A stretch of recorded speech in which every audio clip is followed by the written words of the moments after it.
Hi అండి, simple and tasty mutton keema ఎలా వండాలో చూద్దాం.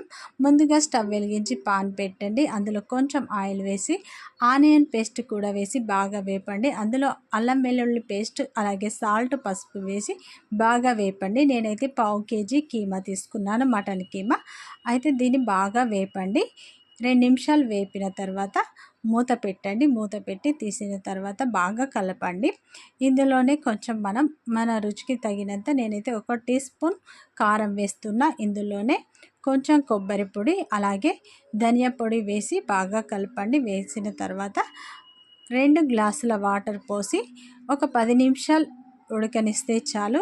Simple and tasty mutton keema ready అయిపోతుంది. పిల్లలు కూడా చాలా ఇష్టంగా తింటారు.